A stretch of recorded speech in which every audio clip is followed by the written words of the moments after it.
Hello mga ka-Oragon! Welcome back in my YouTube channel! And today, my vlog is about my food. Siguro maraming makakarinig dito sa mga katulad ko FW saan man lupalop ng buong mundo. Kasama mo ang amo mo sa bahay. Yung mga stay-in dyan na mga OFW, sigurado akong marirelate nyo to kung ano ang mga kinakain nyo. Tignan nyo ang ulam ng isang katulong dito sa ibang bansa. Ipapakita ko sa inyo ang aking food. Of course, rice. Hindi yan na wawala sa amin. Kasi alam nyo na, hindi kami mabubuhay nang walang rice. Ayan.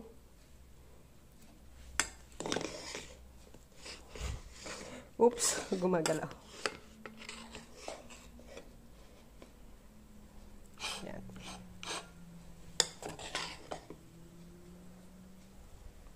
Ayan, tutong. Wala dito si amo, kaya kahit andyan ang amo, syempre, ang pinaka-the best na ulam ng isang katulong, kung hindi noodles, itlog na may sibuyas. Yan. Just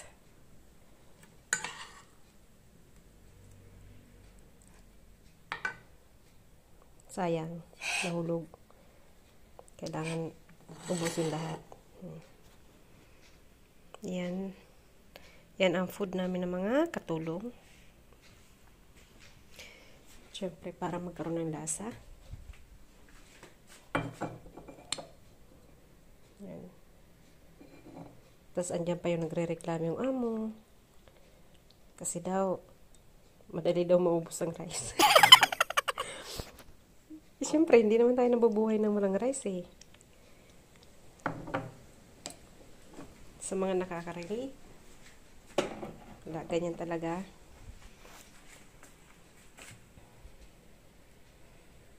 Itlog. Itlog na may sibuyas. Yan ang aking ulam at yan ang aking kakainin. Tanghalian. Sino po dyan ang mga nakaranas ng ganitong food? Yan. At syempre, kakain ako. Kakamayin ko yan. Tara, kain na tayo. Kamayan lang yan. Naghugas na ako. Yan. Siguro naman marami nakaka-relate nito. Sa mga katulad ko FW dyan na stay-in sa bahay ng amo. Sigurado ako na sa inyo, ganito rin ang kinakain nyo. Pag wala yung amo nyo. Sortihan na lang kung makaluto pa kayo ng itlog. Kasi minsan,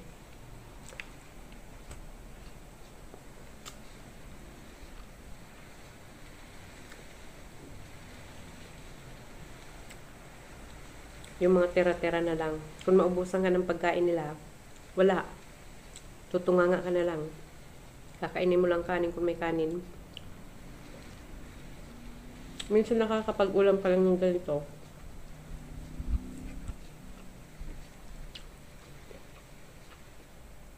Pag ang amo mo wala sa inyo, nasa galaan sila katulad nito, nakapag-itlog ako.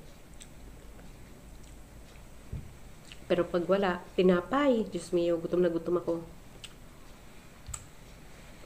Siyempre, nagtatrabaho ako. Sabi sa akin ng amo ko, Mariana, mag-diet ka. Kasi mataba ka na. I don't care. I don't care. Tumaba man ako or ano. Wala akong pakialam as long as kumakain ako sa tamang oras. Tsaka nagtatrabaho ako. Sila nakaupo lang. Sipin mo naman. Pakakainin ako ng gabi. Pag kumain ka ng 6, tapos, kasi gabi lang naman daw, tapos matutulog ka. Dapat daw, pag kinaumagahan, kakain ka, alas 12, tapos tinapay lang with juice. Oh, papayat daw ako nun. Eh, di wag na. Kung ganun lang din naman ako, kung ganun lang din naman na paraan, napapayat ako sa ganun, wag na, okay lang na maging mataba. I don't care. So, meron akong boyfriend, hindi ko na kailangan magpa-sex, diba? Tara, kain tayo.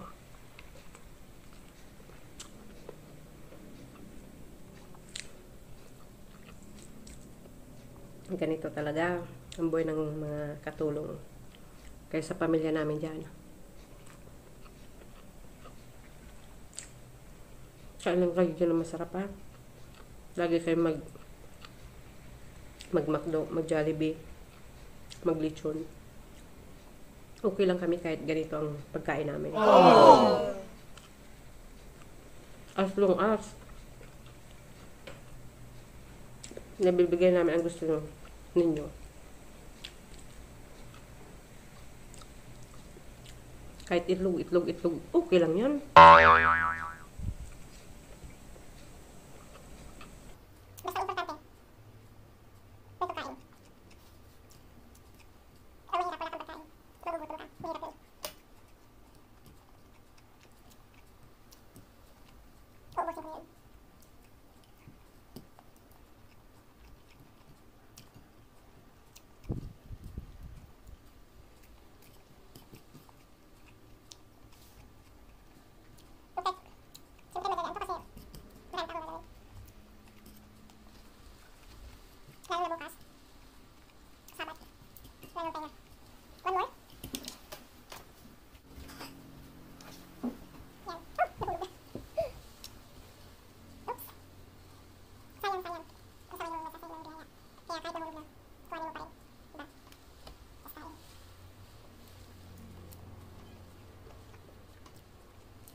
Tsaka malakas talaga akong kumain, lugi sila sa akin.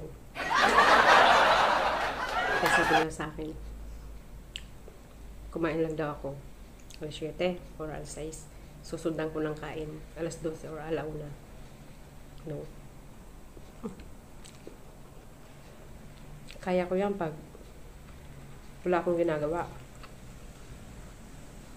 Pero pag ganito nagtatrabaho ko, no.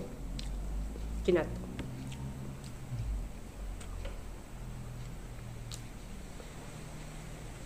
Cannot be rich.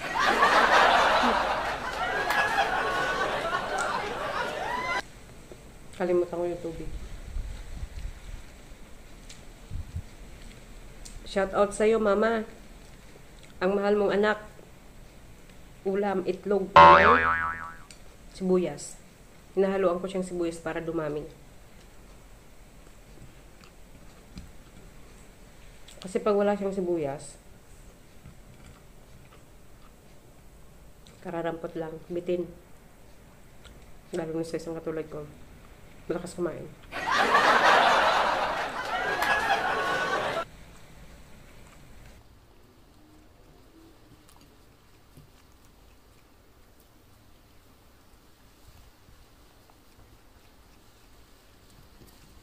Time pala.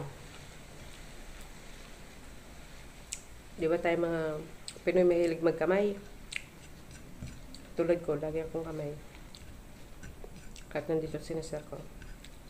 One time, nakita ko ni sir ko na nagkakamay. Sabi ni sir ko, bakit mo kinakamay ang pagkain? Dapat hindi yan kinakamay kasi dirty. How come na naging dirty ang kamay ko? Hinugasan ko naman to bago ako kumain, di ba? How come na naging madumi yan?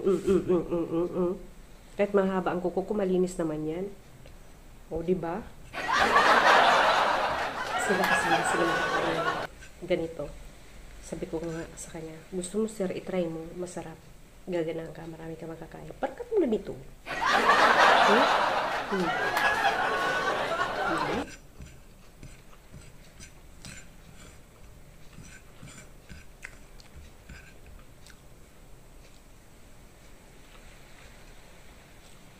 Ayan mga kauragon, napakita ko na naman sa inyo ang buhay ng isang katulong about sa pagkain. Sortihan kong mga katulad ko FW saan man palabas ng buong mundo na meron silang maayos na pagkain, tulugan. Sortihan po talaga yan. Pag kayo maayos ang pagkain nyo, tulugan nyo, amo nyo, napakaswerte nyo na. At huwag kalilimutan magpasalamat sa Diyos. Kasi pag pangit ang mga nakuha nyo, napakahirap. Gutom ang aabutin nyo. Kaya sa lahat, pag may mga biyaya kayo natatanggap, huwag nyo kalilimutan magpasalamat sa Diyos. Kasi lahat ng nangyayari sa atin, anong dumarating sa atin ng mga biyaya, saan tayo napupunta, lagi nyong iisipin na lahat yan galing sa Diyos. Lahat yan galing sa taas. Maraming salamat po and thank you for watching. And don't forget to subscribe my channel, like and share. And please, please, please, don't forget to click the bell for the notification. Para pag may bago akong update na video, makikita niyo po agad yun. May updated po kayo. Maraming salamat po and God bless you all again. Thank you. Bye-bye mga kauragon. Thank you.